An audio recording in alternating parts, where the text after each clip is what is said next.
Raider Nation, thank you for joining us on the Only Nation podcast, brought to you by the Raider Ramble and sponsored by Chucky's Thugs and now Betway. My name is Heidi, but you may know me as Kevlar Prom Dress or even Raider Ladybug. I'm here with T3 Raider Facts, and we're ready to talk some Raiders football together. And to steal a line from Raider Homer, always ready to talk Raider football, and we have a lot to talk about on today's show. We certainly do. Today on the show, we'll talk about some of the big moves made so far by Dave Ziegler and Josh McDaniels as the new league year begins. And then we'll discuss the needs that still exist and where the Raiders go from here. Okay, Raider Nation, we've already given away a customized Raiders jersey, but there's more great stuff coming up. Here's how you can get in touch with us throughout the off-season. Give us a call on the Only Nation podcast voicemail line at 904-701-8667.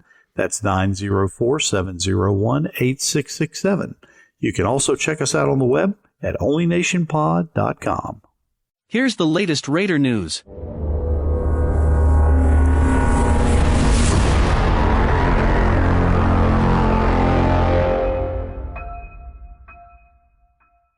The day after the release of our last show, the Raiders announced the blockbuster deal that resulted in Davante Adams coming to Vegas to be reunited with his good friend and former college teammate, Derek Carr. Welcome to Vegas, Davante. And you know, going into the draft, we all said that the Raiders had to have a first-round pick. Otherwise, it was going to be a waste of time. But I'll tell you what, and I hope this happens. When they come to the pick that was traded, they come to the 22nd pick. I hope that the crowd erupts. Davante. That's what I want to hear. That might be the closest that we get to the first round, being at home in Vegas this year. But I am cool without having a first round pick now. I would not have wanted to give that up for much, but for Davante Adams, I'm definitely willing to. Can I just say I was shocked when the deal was announced, and I was shaking my head thinking, well, I hope we didn't give up too much to get it. And come to find out, we just gave up a first and a second. And Heidi, you and I were talking, that's kind of like giving up Henry Ruggs and Damon Arnett, or even Alex Leatherwood and Trayvon Merrick. And again, I would be happy all day, every day to get the number one, perhaps the best receiver in the NFL for that price. I think we just totally fleeced Green Bay. They had to get in return what they could. But I am just so happy to have Davante in Vegas. Yeah, Adams really put them in a tough spot where they really did. They had to try to recoup the best that they could because otherwise he wasn't showing up. And man, I was blown away when I found out about it because I've been saying all along, we're not going to get Davante Adams. Come on, it's a pipe dream, everyone. Go back to sleep. It's not going to happen. And when it actually did, I was so thrilled, but dang, I was surprised. And when you listen to his press conferences that he's done throughout the past couple of weeks, he's almost as giddy as a schoolboy. I mean, he is heading to the organization that he wanted to play for growing up. Now, albeit they're in Las Vegas now, not in Oakland, where he grew up, but that doesn't matter. I think the Raiders uniform holds special meaning for a lot of people who have held Al Davis in reverence, and just the history of the Raiders itself, and seeing how important the Raiders are to the league. I think Davante sees that, and I think he and Derek, being on the same page for so long, are going to hit strides and put up some pinball numbers this year. Yeah, like I was telling you in the green room, T3, I was looking through some articles today, and I saw a picture of Davante Adams in a Raiders jersey on school picture day as a little kid. And you don't see number one wide receivers in, let's say, Jaguar jerseys as little kids saying, all I want to do when I grow up is be a Jaguar. You see it for Raiders, but you don't see it for a lot of other teams. And it was so meaningful for him to be able to come and join his childhood fantasy, but also to be able to do that with a guy, Derek Carr, who he had a fantasy college career with. I don't even remember how many touchdowns they had in the 2 seasons they were together. It was phenomenal. It was like 38 touchdowns or something in 2 years. It was crazy. And I've already got a nickname for this duo, and I've heard this put out on several other podcasts and radio shows. And of course, Devontae's number 17 plus Derek Carr's number 4. Of course, 17 plus 4, everybody knows, equals blackjack. But I want Devontae and Derek to be forever hereafter referred to as the Blackjack Brigade. Okay, don't quit your day job. You're still teaching, right? Yeah, just for about another couple of months. So there you go. Okay, well, work on that and good luck. We missed the rim shot there. Yeah, it was a good attempt, but yeah, don't quit your day job yet until you got something else lined up. Okay.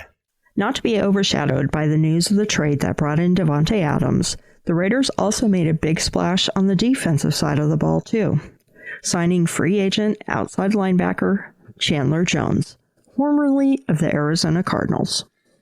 And as much as I hated to lose Yannick Ngakoue after just 1 year, this is a slam dunk. What a signing. And Chandler Jones being one of, if not the free agent signing on the defensive side of the ball. Here the Raiders got almost one of the number one offensive players and defensive players all together within free agency. That doesn't happen very often. But Chandler Jones is thrilled to be paired up with Max Crosby. And, of course, we signed Max just recently to a deal, which he should have been signed to all along. And I think Chandler and Max, if we can get some push up the front in the middle of that defensive line, these guys are both going to eat. And they're going to put up some impressive numbers, I think, on this defensive side for this coming season.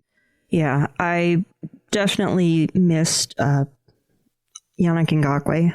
But the fact is, he wasn't a real fit for the new defense. Patrick Graham, he really runs just a hybrid. You never know what it's going to be. Is it a 3-4? Is it a 4-3? Is it a 5-2?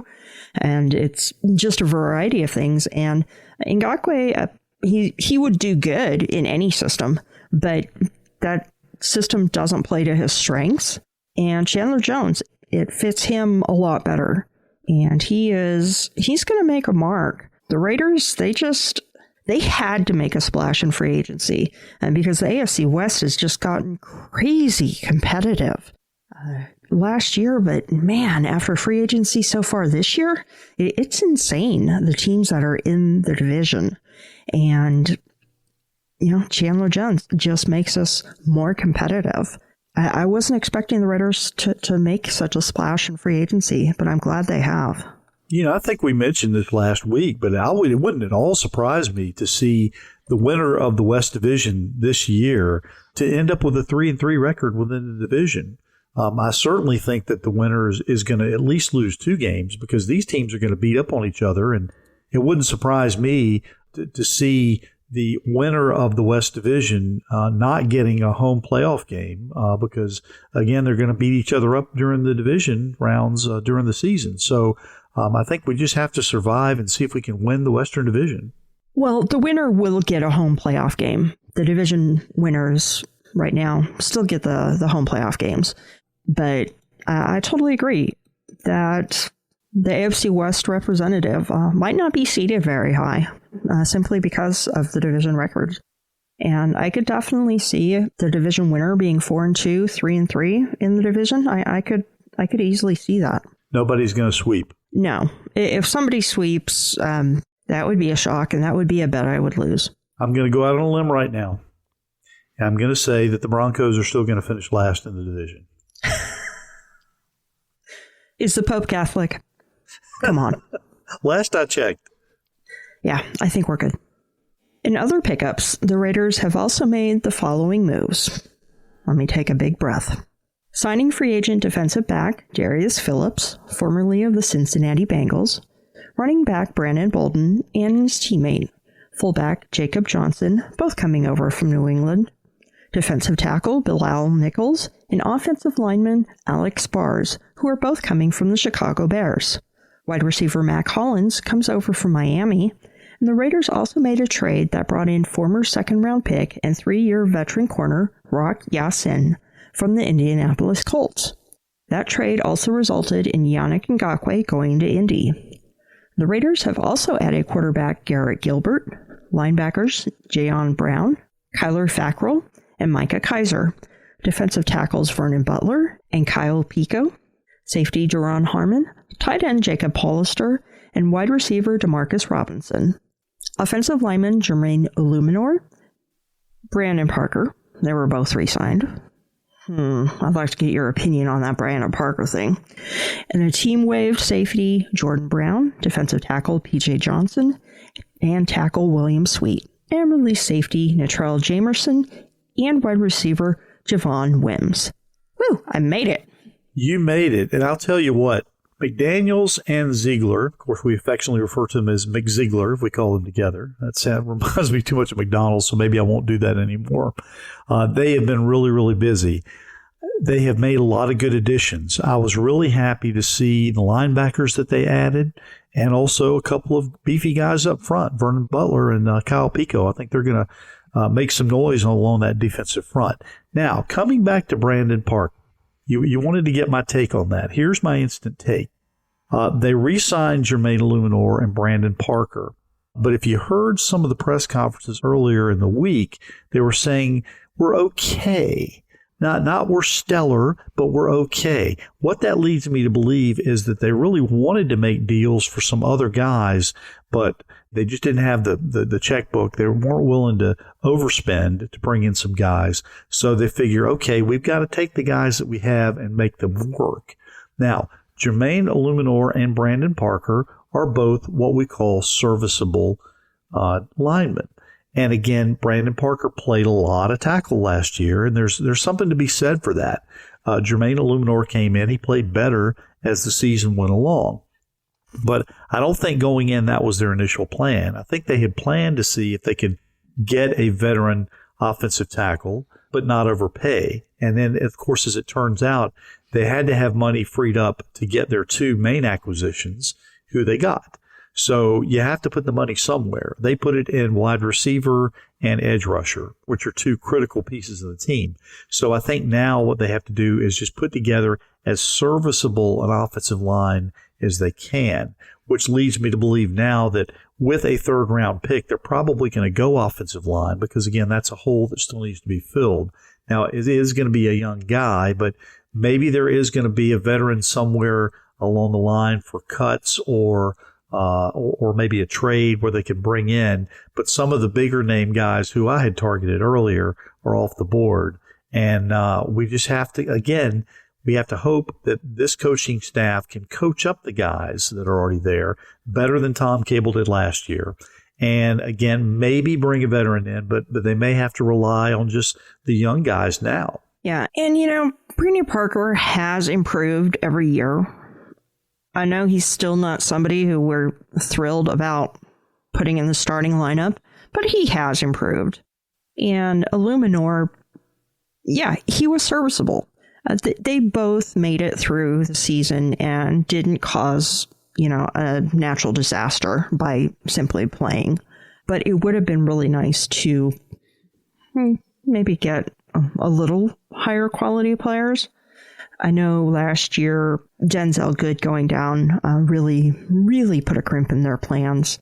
And hopefully something like that won't happen this year. But you never know. Injuries, there's a couple things that are just destined to happen in life. Death and taxes. And the two things that are destined to happen in the NFL is the Los Angeles Chargers losing half their roster to injuries. And the Raiders having some injury that is debilitating. But the Raiders will pull through, and I think they're going to do okay. I'm happy with a lot of these additions. I'm going to die on this hill. I wish we could have kept Alec Ingold. I know he signed with the Dolphins on a 2-year deal. I'm really going to miss him. I love that guy. But the additions that the Raiders have made, I've been pretty impressed with, and I've been pretty happy with. So I think we're going to have quite a team to put out there on the field this year. And, we're only doing free agency. We're not even at the draft yet. We're probably not going to get, a huge haul in this year's draft, but the free agents have made up for it. And a lot of the free agents are young guys. So again, just like last year, we brought in a ton of guys on one-year deals. We've done kind of the same thing now, but we've gone younger. So I'm really excited to see if a few of these guys will stick around. Yeah, and that was one thing that was different about our previous coach, John Gruden, is in the past he had always really liked older players, and he did make the roster go quite a bit younger than he typically would have done as a head coach. So we still have a few players left over from that were younger, and we're bringing in younger players now in this offseason. So we're just continuing on that trend. And in Gruden's defense, he did not draft Garyon Conley or Obi Melifonwu. You know what? I know you are still upset about not having them anymore. Just admit it. I know you're in tears. I cry tears every day. I know what kind of tears you are trying. I know. It's tears of joy. I know every day. Every day. The Patriots couldn't even do anything with Melifonwu. That tells you something. Oh yeah, they could. They had that hot tub cranked for him every day. In their training room every day. Every day. All right, for the first topic of discussion, we're just going to celebrate the arrival of two really big fat fish. On offense, Davante Adams, and on defense, Chandler Jones. We've kind of already been doing that. Well, let me just say this, and first of all, mad props to Davante Adams. He could have taken more money had he chosen to stay in Green Bay, and he would have certainly become the highest paid player at his position, and deservedly so. But he went out on a limb, and he decided to pursue two lifelong dreams. One, playing for the Raiders, and two, reuniting with his good friend and college running mate Derek Carr. Now, it's been said that one of the reasons Josh McDaniels came to the Raiders is because he believes in the starting quarterback and the potential to go far with the right system built around him. Davante perhaps sees the same thing. So everyone within Raider Nation needs to just calm down and appreciate what we as a fan base have in number 4. It may not be perfect, but I believe that this year you're going to see it unleashed. You know what? I really can't add that much to it. It's going to be a bunch of fireworks, and it's going to be good fireworks for the Raiders. I am continually excited, and I'm just going to say it again. I'm thrilled that we got Davante Adams. He is, I believe, the best wide receiver in the league right now, and I know there are a lot of people that were on Facebook or Twitter that said, oh, great, we have Davante Adams. Now we just need to get a quarterback that can actually throw him the ball. Okay. Yeah, in my opinion, he's the best number 1 receiver we've had going all the way back to Tim Brown. Oh, yeah. I mean, Amari who? Who? Do we have a receiver named that? Yes. It sounds familiar. Check. Sounds kind of familiar. Now we're name dropping. No pun intended. I know how you still feel. You are upset that we no longer have Chaz Chillins. Chaz Chillins. Glass Chillins. I know you are still upset about it. I don't want to downplay the signing of Chandler Jones, but I also want to mention 2 sneaky good signings by the Raiders front office. One is linebacker Kyler Fackrell, who comes over from the Chargers, having also spent time with the Giants in 2020 and the Packers from 2016 to 2019 after being picked by Green Bay in the 3rd round of the 2016 draft. Fackrell has appeared in 86 games with 19 starts over the course of his career. Even more important than the experience he brings to that linebacking core is the fact that he lined up every week in practice last year against the Chargers offense. So he's going to know a lot of the looks and tendencies of that group. So I'm looking forward to seeing Fackrell make an impact this year. Now, the other sneaky good signing is free agent linebacker Jayon Brown, who spent the past 5 seasons with the Tennessee Titans when the team drafted him in the 5th round of the 2017 draft. Now, Brown played in 10 games last year with 6 starts, totaling 55 tackles with 1 interception and 2 passes defensed. But he was really starting to come into his own as the season was ending, and he picked up 2 tackles and 1 quarterback hit against Cincinnati in the playoffs. Now, that may not seem like big news, but pressure by the linebackers is one critical thing that was missing last year, and I believe that Ziegler and McDaniels are really putting something together now. I think pressure from the defense period was missing last year. The Raiders were successful in being able to put pressure on the offense, but that kind of faded away towards the end of the season. For a while there, the Raiders were able to produce a lot of pressure without blitzing hardly at all. And that did start to fade the last part of the season. So to be able to produce that consistently throughout the year, I think will really benefit the team. The Gus Bradley bend but don't break defense did kind of hold its own, but there were a lot of times where Max Crosby was being held incessantly, but there was no push from anyone else. It seemed like when Yannick would make a play, Max was being held on one side and vice versa, but we didn't see very many times where both guys came together and met at the quarterback, and a lot of that is a result of the fact that there wasn't a whole lot of defensive push. They were able to effectively seal off the gaps and hold the running attack, but I didn't see a lot of upfield push from the defensive front, and that really was what was missing. Yeah, and it's been an Achilles heel for the Raiders for so many years now. I do like the signing of Kyler Fackrell. The reason is he has experience with the Chargers, and as much as Raider Nation has kind of always dismissed the Chargers as a also-ran team, you know what? They're pretty good.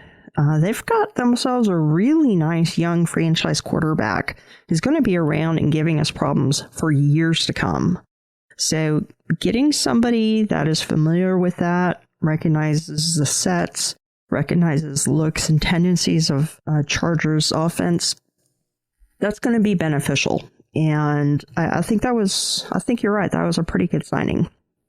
And for our second topic, where do we go from here? Looking both at free agency and the draft. The highest pick the Raiders have right now is in the third round, pick number 86.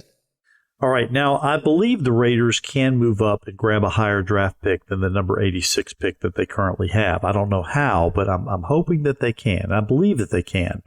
Now, whether that means grabbing an additional pick via a trade or simply packaging picks to move up higher remains to be seen. But having said that, here are three guys I would keep an eye on in that third round. The first is a young man by the name of Phidarian Mathis, the defensive tackle out of Alabama.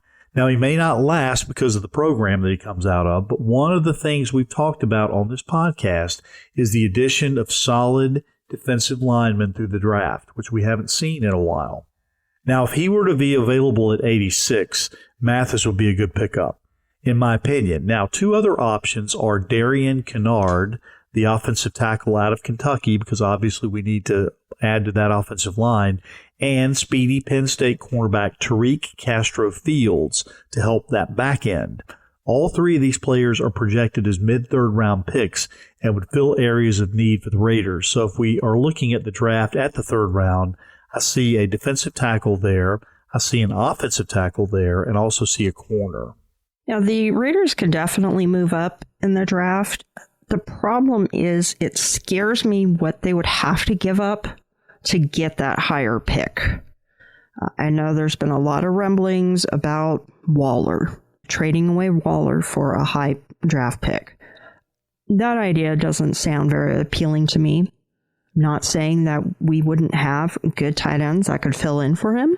Foster Moreau has done well, and I think if he were called upon, he would be a serviceable, at the very least, a serviceable number one tight end. But I really don't want to give him up. So I'm not sure what players we could really waive in front of another team for it. Let's definitely send them Jonathan Abram. But we're not going to get a first-round pick for him, that's for sure. I will make a proposal of a package deal right now, and I'm going to offer a proposal that we package up both Jonathan Abram and Foster Moreau to see what we can get for that. And the reason why I say that is because we've already got Jacob Hollister. Now, he is not a world beater as a backup tight end. He is a backup tight end. But that's what Foster Moreau is right now. He's a backup tight end. As long as we have Darren Waller in the mix, that's our number one go-to guy. And Foster just never has gotten the burn or the looks that I feel like he should have gotten to this point if he were going to be a projected star. So I think if you were able to go to a team who's got multiple draft picks in either the first, probably not the first round, but let's say the second round or maybe even the third round, and say, hey, what would it take? Let's look at both Abram and Moreau, maybe both, and see what we can do to get value back for both these guys, who neither one. I think Moreau obviously is not going to be a starter as long as Darren Waller is there, and we just don't know about Jonathan Abram. Yeah, and I'm not sure what kind of interest in a package like that would bring Jonathan Abram. It is going to be tough to get something worthwhile for him, simply because of his poor coverage skills. He never knows where he's supposed to be. He's out of position. He's a great hitter when he's not injuring himself. But coverage-wise, he's such a liability. I'm not sure what kind of a package deal that would be for him. Foster Moreau would definitely be worth a good compensation. But Abram, I'm just not sure, bundling them together, what we would be able to get for them. We could probably get a third-round pick for Moreau, which I'd be happy with. That would be an improvement. We got him. He was a fourth-round pick, correct? That is correct. So we could get a third-round pick for him. That would give us 2 picks in the third round. Yeah, I'm cool with that. I love Foster, but if it were to get something like that, we could bundle up 2 threes and maybe get a high 2. That would be. I would go for that. That's why we're not GMs, I guess. Well, we really should be. Because we would do awesome. I thought that was Peggy's job. Oh yeah. Well, no, she's the head coach. Well, she can be head coach and GM. She could be a Belichick. Which one of you was GM? I forgot. Let's face it, it should be me. It really should. Be you. Okay. Yeah. I'm the scout. There you go. You are a very good scout. Oh, that's good. Thank you. Yeah. I always these names that you come up with, I always have to go check them out and see, oh yeah, I see T3's point. That would be a beneficial player to have. All right, revisiting our list of 5 things, T3's list from several weeks ago before the start of free agency, things that we said should be done before the draft in order to improve this defense. Here is the list. Number 1, re-sign Max Crosby. Done. Number 2, bring in a free agent linebacker. Done. Number 3, bring in a free agent defensive back, maybe 2. Done. Number 4, dump Corey Littleton in June. Done. Number 5, trade Jonathan Abram. Not done, but you never know what might happen. If we could package Abram for a draft pick, that would complete the list. Well, pretty good so far, I guess. You have been doing a great job running this team. I'm impressed. Oh, I hope I can get them back to the playoffs, and let's get a playoff victory or 2 this year. Ooh, I would love that. And now it's time for another top 3 from T3.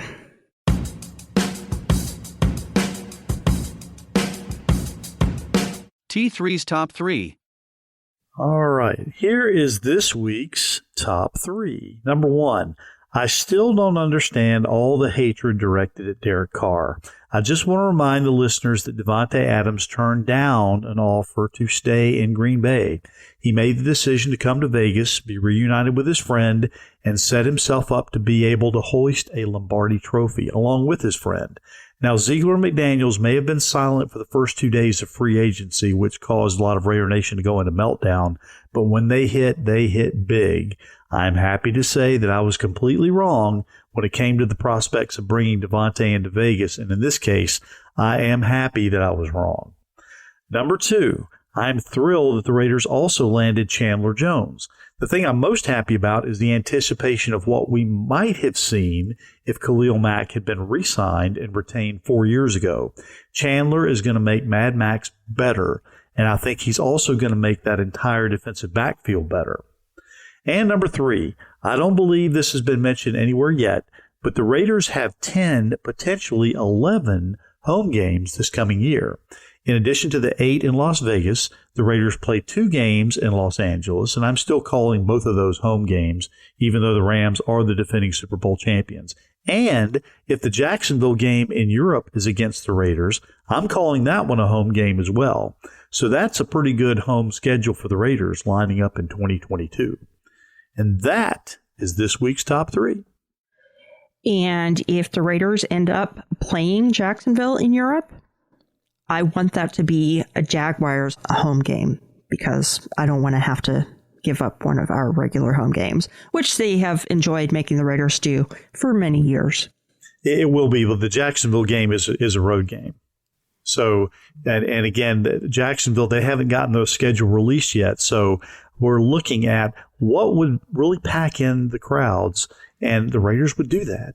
So I really think that the Raiders could be a team that they're looking at and circling and putting in Europe to play against the Jaguars. So we may see them in prime time on Hall of Fame weekend, and then maybe again in prime time. Well, not prime time, because if it's going to be Europe, it's going to be breakfast time. So over in Europe on national TV. I could live with that. I know the team probably wouldn't be excited about the prospect because physically that's a lot to put up with. But as long as we're not giving up a home game for it, I'd go for it. Oh, I think the team would be excited to go to Europe to play because there's a lot of fan support over in Europe for the Raiders. Oh, excited, I wouldn't doubt.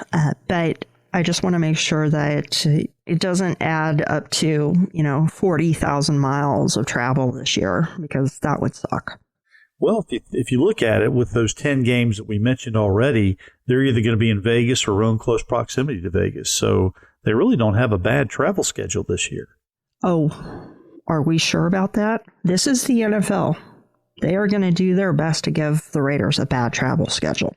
Well, we'll take that as it comes. Okay. And you're right. Derek Carr, I don't get the hate. People, I know that he has a lot of detractors. But do you really think that Davante Adams would have turned down a higher amount of money to come to the Raiders if, I don't know, we're starting some unknown rookie as quarterback? No, he wanted to play with Derek Carr. And I can't blame him. The magic they had in college, if even half of that is captured, it would take over the NFL. So, dude, guys, back off. Derek will do just fine. If Derek Carr did last year what he did, with his number one receiver being a combination of Hunter Renfrow and Zay Jones, imagine what he's going to do this year with Davante Adams, a healthy Darren Waller, and Hunter Renfrow in the slot, who they can't double anymore. Yeah, I'm already dreaming about it. That sounds nice. Pleasant dreams. Pleasant. And Chandler Jones, I'm pretty excited that he is signed with the Raiders as well. He is going to make Mad Max better. Absolutely agree. Yannick Ngakoue also made Max better, but he really faded off the last half of last year as well. And so I think Chandler might be able to be a little bit more consistent and help Max overall a little bit better. The rest of the quarterbacks in the division must go down, and they must go down hard. You got that right. Right, give us a call at 904-701-8667. Leave a voicemail or text message at that number, or send in a message via social media, and we'll share your thoughts. Now, what's going on with Raider Roots this week? All right, the episode is already out, so this week we're going back to the year 1990, and the Raiders make their way back to the top of the Western Division. So we're kicking off the new decade in style, going into the 90s. Now, let me tell you, this episode that you just put out, it was painful for me to edit. Remembering everything about Marcus and Bo, it made me sad. It made me sad. It was definitely bittersweet. We made it back to the top of the division, but we lost a lot along the way. We really did. It's, of course, another great episode, but when I was listening to it, I was like, oh, what might have been? What might have been? And, of course, the rise and fall of Steve Berline. I always liked him. I did. He was a good quarterback. I know that a lot of people didn't care for Jay Schrader that much. I have no idea why. I don't know. There's one person who did. Yeah, and that one mattered. But, I mean, what did he have? A record 237 interceptions in one season or something? I mean, he had a lot. It felt like it. All right, T3, why don't you tell us what we do or we don't know?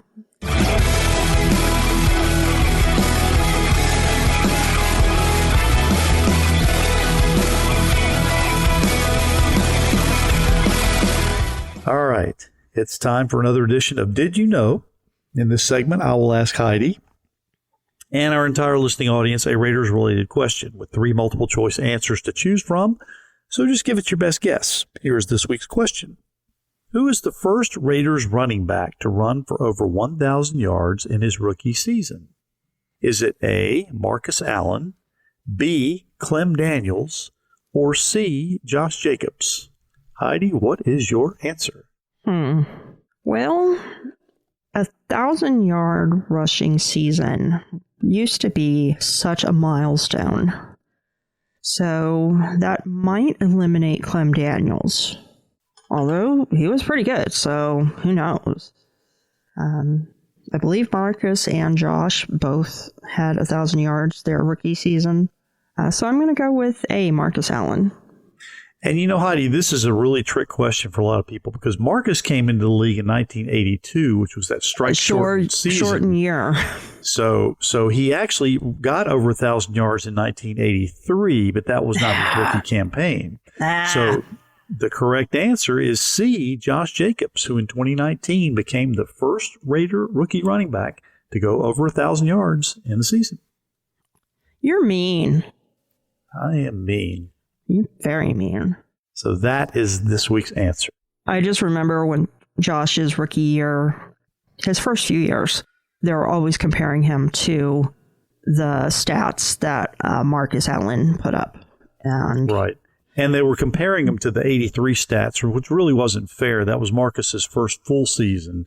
Yeah. But the strike-shortened year, there was only a handful of games, only 8 games during the season. Yeah, and comparisons to Bo Jackson, which was, he always had a short season anyways. Can you imagine how many penalty flags the NFL would have thrown at Bo Jackson? If they threw a penalty flag on Josh Jacobs for running into a guy and running him over, the Raiders would have gotten penalized time after time for Bo. Bo would be like on a year suspension by now. Probably. All right. And now, ladies and gentlemen, and all of Raider Nation, it's time for Heidi's Heroes. Flying away on a wing and a prayer. Who could it be? This week's heroes, it's a couple of them. And they've actually made some headlines very recently in the last few days. So I am going to defer to this article by Luke Funk on Fox 5 New York and tell a little story. Hero Queens pizzeria owner and dad stabbed trying to stop robbery. A New York City pizzeria owner and his father are being hailed as heroes after they were seriously injured while intervening in a robbery attempt outside their restaurant. The NYPD says it happened outside of Louis Pizzeria and Restaurant on Baxter Avenue in Elmhurst, Queens. Louis Soljovic, who is also a military veteran, was working when he and his father, Charlie Soljovic, saw a 61-year-old woman being robbed outside. Police said, without hesitation, they jumped into action to help and were stabbed in the process. The NYPD quickly responded and caught the 2 robbers, and other officers gave immediate medical attention to the heroes. EMS took them to Elmhurst Hospital for treatment, and they are recovering. The NYPD arrested Robert Wack, that's Wack, age 30, and Supreme Gooden Jr., age 18, on robbery, gang assault, and criminal possession of a weapons charge in connection with the crime. The woman who was attacked suffered a stab wound to her back. Her condition was unknown at this time. The New York Police Department noted that Louis remained open during the height of the pandemic and donated meals to Elmhurst Hospital staff and first responders.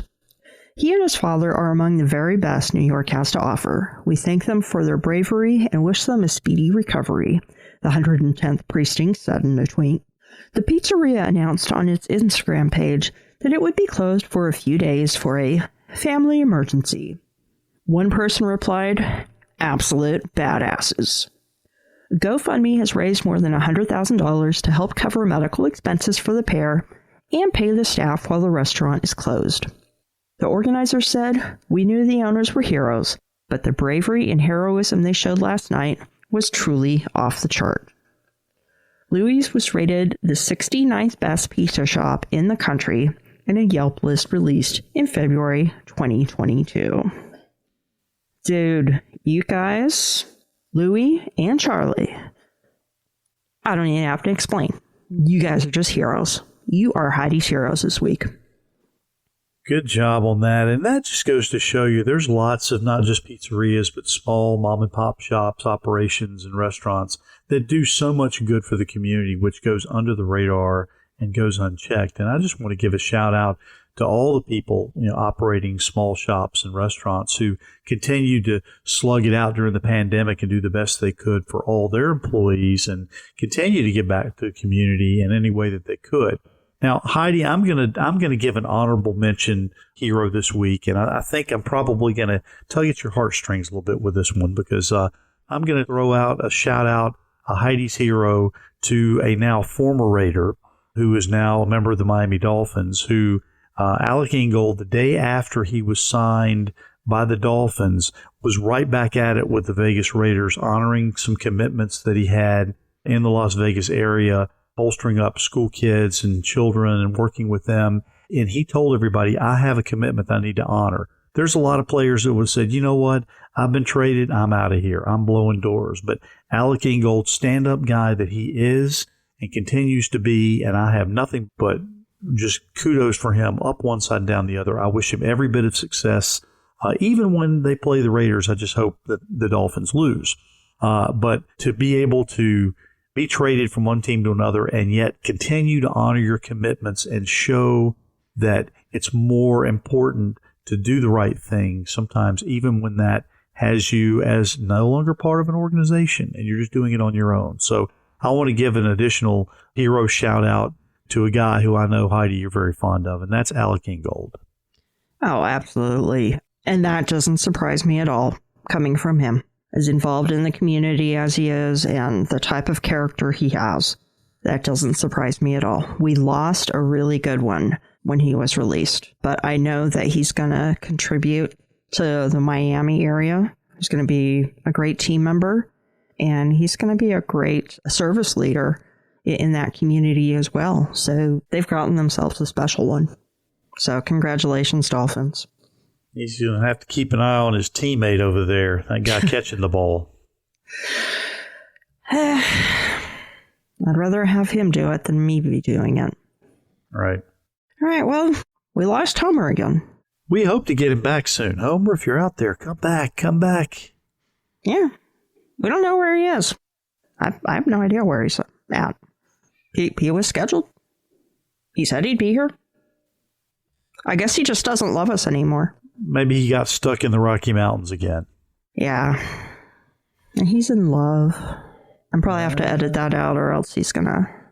like he's even gonna listen. He will. He'll listen. I'm gonna be in so much trouble. Well, we live on the edge here. That's true. That is true. And that about does it for this week on the Only Nation podcast. If you'd like to help support the show, you can send in a donation at paypal.me/onlynationpod. You can find me, Heidi Stabbert, on social media as @KeblerPromDress on Twitter and Instagram, or Heidi Stabbert on Facebook. You can also find me on YouTube on Captain Jack Rackham's channel every other Tuesday night. I join the DC wench Peggy Holmes and Andrea Trask on the Captain and His Wenches show. And I'm just going to throw out on Raider Homer's behalf, search Raider Homer, give him a shout out and ask him, where is he? Tell him to come back to us at the Only Nation. We want him back with us. And maybe if we can rattle his cage a little bit, we'll have him back on the next show. So I'm reaching out to the fan base here and having you help us rattle his cage a little bit. We want to get him back. So Raider Nation, even though it's the off season, keep up with us and we'll keep you up to date on all the Raiders' comings and goings. Send us your name and address so we can send you some free Raiders swag and podcast stickers. Call us and tell us what you want to know. Throw us an interesting nugget that we can use on one of our upcoming episodes and become a part of what we're doing here. We got big things coming up. We've got a division to take a hold of here. Remember, this is the only nation, and we want you to be a part of it. So call us 904-701-8667.